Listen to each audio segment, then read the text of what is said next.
Estrictamente económico, la política, por supuesto, tiene una influencia y mucho.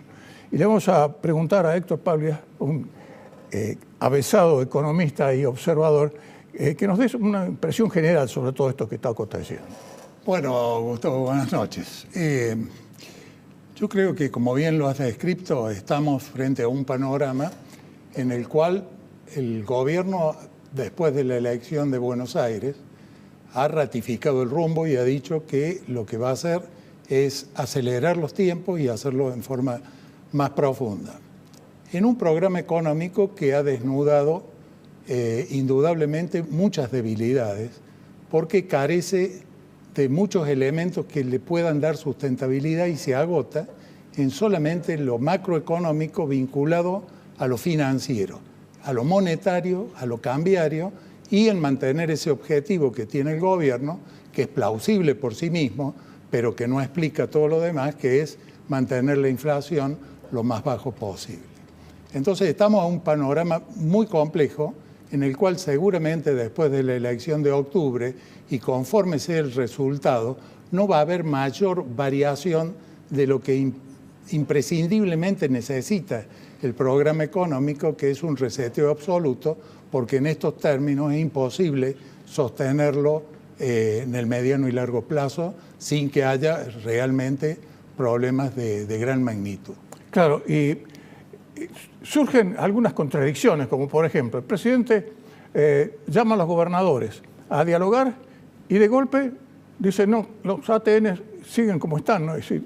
Si esta decisión que ha tomado el Congreso Nacional vamos a vetar, vamos a ir en contra. Es incomprensible que le dice a las provincias, bueno, vamos a charlar, eso sí, pero no te voy a mandar un peso más, ¿no? Es decir, y las provincias están todas, al igual que la nación, con el agua al cuello.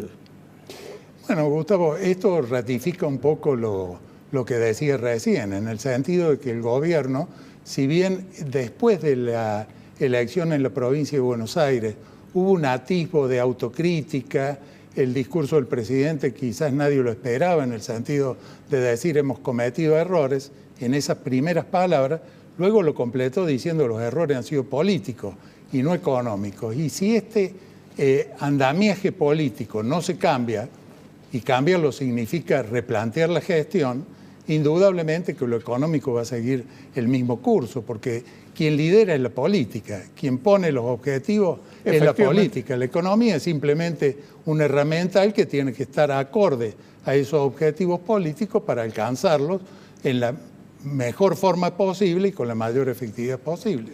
El presidente convoca al diálogo sin agenda, convoca al diálogo a algunas provincias, a otras todavía no las llama, y es muy difícil, seamos sinceros, Gustavo, que faltando tan poco para la elección, los gobernadores se sienten a discutir cuestiones de fondo, cuando ya tienen muy fresco ellos lo que pasó con el Pacto de Mayo que se celebró en julio, aquella fría madrugada del 9 de julio en Tucumán, donde se acordaron una serie de puntos, tuvieron casi todos los gobernadores y nada se puso en marcha.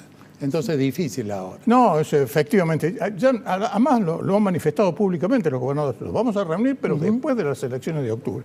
Ahora, lo que a uno, o particularmente a mí, me preocupa y creo que al resto de la población también, es dos aspectos fundamentales. El primero, que tiene que ver con la evidente falta de empatía del gobierno con los problemas reales de la gente, es decir, el bolsillo de la gente. Porque si la situación hubiera comenzado a variar en materia de bienestar, aunque más fuera leve recuperación, otro podría haber sido el resultado en la provincia de Buenos Aires. Pero entramos dentro del terreno de lo empírico, de lo que podría haber sido y con el diario del lunes. Pero lo concreto es lo siguiente. Lo que se avisora para el mes de octubre, donde hasta antes de las elecciones, inclusive antes de las elecciones, ya se veía que el gobierno había entrado a patinar feo, lo vamos a decir en idioma criollo. Ese liderazgo absoluto que pensaba en que hacía suponer que iba a haber un triunfo importante de la libertad avanza en octubre. Todo eso ahora está en duda. Y más en duda está, como correlato de todo esto que puede ocurrir en octubre, de que el gobierno no cuente a pesar de que aunque hubiera tenido una mayoría absoluta, no iba a contar con la mayoría de legisladores en el Congreso, pero que puede contar inclusive no solo con menos legisladores, sino también con la rémora de una nueva derrota. Y entonces, pensando en el futuro, hay varias cuestiones fundamentales, como decías vos recién, que hacen al desarrollo del país que todos queremos, con reformas estructurales importantísimas, que tienen que ver con la educación, tienen que ver con lo impositivo, tienen que ver con lo laboral, con la reforma laboral, es decir, con la reforma previsional, todas esas cosas que se han venido anunciando, que estaban, como decías vos, en el Pacto de Mayo, y sin embargo no se ha hecho nada. Algo se avanzó un poco en el tema de la reforma laboral, pero todo eso, por supuesto, ahora está en el freezer y veremos qué pasa después de octubre. Pero el país sigue con los mismos problemas de hace 70 años. Sí, son problemas estructurales que no se vienen solucionando porque no hay un programa integral que incorpore todas las variables a las que vos señalaste. Yo le sumaría también cuál es el rol que va a tener Argentina en este mundo cambiante. ¿Qué te parece? ¿En qué cadenas de valor agregado se va a integrar Argentina para ser competitiva y generar lo que tanto necesita y por lo que siempre tiene problemas, que son las genuinas divisas que necesita para atender la abultada carga de deuda con la cual se encuentra el país? Entonces, si estas cuestiones no se abordan y solamente nos estamos viendo cómo se arbitra entre la tasa de interés y el tipo de cambio, y muy poco lo que podemos esperar en materia productiva, y los inversores, no los inversores de portafolio que vienen, hacen una diferencia y se van, sino los inversores que están orientados al sector productivo, ven todas estas cuestiones y no toman decisiones favorables a la Argentina, habiendo en el mundo tantas oportunidades para ese tipo de decisiones.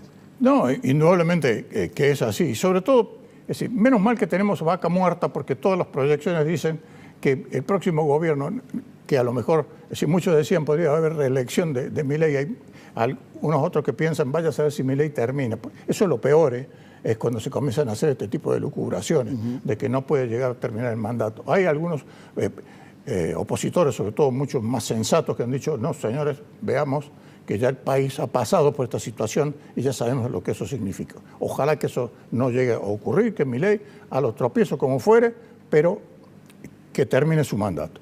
Pero ese gobierno, el que lo suceda, ese por lo menos va a recibir vaca muerta, pero entre tanto el resto de las inversiones, de esas inversiones genuinas, las que derraman su beneficio en distintos lugares, en distintas zonas del país, esas no han llegado. Y con esta situación así no van a llegar tampoco. Sí. Con un riesgo país que sigue arriba de los 1000 puntos. Y hay dos cuestiones muy importantes en lo que vos señalas. Primero, que hay que ser defensor a ultranza de la institucionalidad. Seguro. O sea, no hay que especular con estas cuestiones de atajos que significaría abortar el periodo constitucional antes de tiempo. Pero hay otro tema que bien lo señalaste al comienzo. Un gran aliado de Milei es el Fondo Monetario. Y el Fondo Monetario está esperando que pasen las elecciones para poner también las cuentas en orden. Ha sido muy benévolo hasta ahora. ¿Qué te parece? Y hay un capítulo en el último acuerdo que habla de reformas estructurales. Y esas reformas estructurales sin consenso político, cualquiera sea el resultado de la elección, no va a poder conseguirse. Entonces ahí ya esa alianza con el Fondo Monetario también va a tener sus inconvenientes. Por eso el panorama es bastante complejo, tiene muchas incertidumbres, hay más preguntas que respuestas a todo lo que pueda venir y tendrá que tener el gobierno la suficiente templanza como para enfrentar los resultados electorales y plantear una reorientación de su programa económico, porque te repito, como está planteado hoy, no llega al mediano y largo plazo con éxito este programa económico porque adolece de muchísimos faltantes, digamos, entre comillas, que le puedan dar sustentabilidad en el tiempo. Fíjate que tuviste un término que es absolutamente exacto y es que es una de las falencias más grandes que tiene desde hace, no de ahora, desde hace tiempo, el gobierno de Milei, templanza.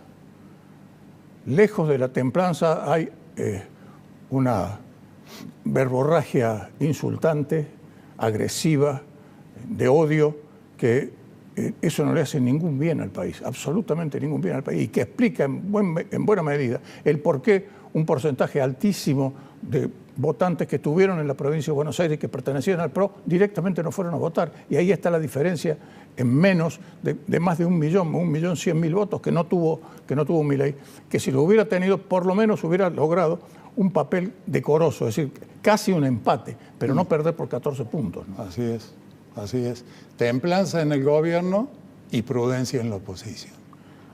Cosa difícil de conciliar aquí en este país y sobre todo, como decías vos, mucho más difícil de conciliar todavía son los acuerdos sectoriales y acuerdos sobre los grandes problemas que tiene la Argentina, y eso lo venimos hablando de este consenso y de este acuerdo, no solo desde ahora, Héctor, sino desde hace muchísimo tiempo, y lamentablemente lo que existe en vez de un acuerdo es una grieta que cada vez se agranda y es más profunda, con diferentes posiciones, es decir, pero en los últimos tiempos, es decir, la grieta, lejos de cerrarse, se ha agrandado.